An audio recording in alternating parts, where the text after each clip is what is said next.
Hey y'all, it's Steve with Ride the Teacups, and we have a quick question for you today that I thought was an outstanding post from allears.net on their YouTube channel. Check it out. They asked, if they closed blank at Disney, I would never go back, and fill in the blank. So first off, I want to ask, what would you fill in that blank with? Let me know down in the comments of this video. Super interested to hear what you have to say.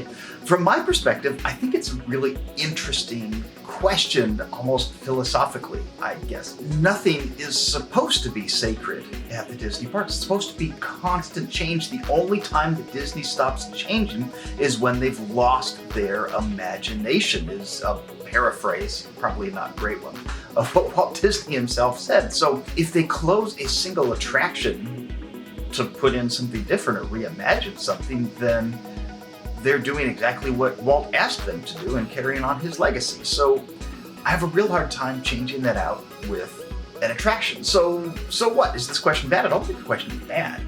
I think maybe we need to think about it in a different way. For example, I put my answer to that question as Fantasyland. It's not an attraction, so I'm not losing a single point. You can't go to a Disney park with the expectation of a single ride or a single attraction, and if that's down, your whole trip is worried. Even something like Rise of the Resistance, as popular as that is, it goes down, and it's wildly popular, and you may have times when you can't ride it. So your Disney experience should never rely on a single attraction. But in this case, Fantasyland is an interesting option. You see, because I don't want to take out something like a transportation system like the monorail. If the monorail is gone, then I'm gone forever. I thought about that, but there are times when monorails can't run. We were at Disneyland in February and they shut down the monorail during the day because of heat. In February, how do these people handle July? Anyway, it was closed down. We didn't get to ride it until after dark. That was a big deal, but if we hadn't ridden the monorail, would our Disney trip have been a failure? No, I don't think so. If you ask my 4-year-old, he might give you a different answer. So I can't call a transportation system. Disney World has other transportation methods like the Skyway and the buses, the ferries, things like that. Would you be completely down and out if those went away? Like, no, I don't think you would. It's a fun way to get to the parks, but it's not the reason you go to the parks. What about like hotels and resorts? And again, maybe that applies more to Florida than it does to Disneyland itself. Disneyland has 3 hotels. Disney World has approaching 30 last I checked, and they all have their different things. But if Disney didn't do hotels, man, all of the good neighbor hotels and the folks around would pick up the slack. So I don't think you can do like a resort stay either. But what about a section of the park? I think that's a much better deal. And I think about this, I think about like New Orleans Square at Disneyland. It wasn't always there, so was Disneyland a failure before it existed? No, obviously not. Think about things like Adventureland and Frontierland, which have been there since the very beginning. You know, I can imagine Disney as a company, as a park, without Big Thunder Mountain Railroad.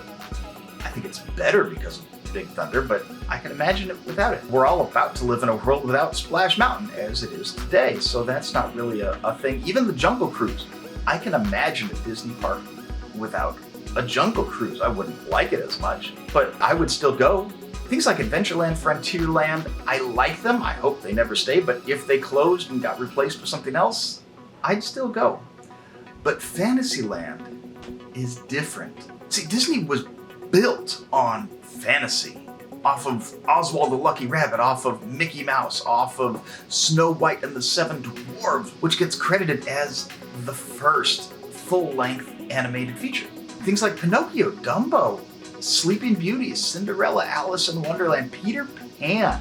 Can you imagine a Disney park where the Peter Pan attraction doesn't exist? I think that's different because those properties are the lifeblood of Disney, and what built it. If they're going to close one thing that's going to make me lose faith that Disney knows what it's doing and delivering a proper parks experience is Fantasyland.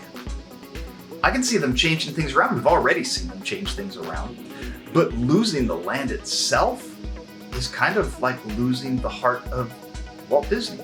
We've seen this thought really riled up in the current Magic Kingdom fireworks show at Walt Disney World. They're celebrating the 50th anniversary, and Walt Disney himself was nowhere to be found. And only now are they finally fixing that issue, a year into the 50th celebration.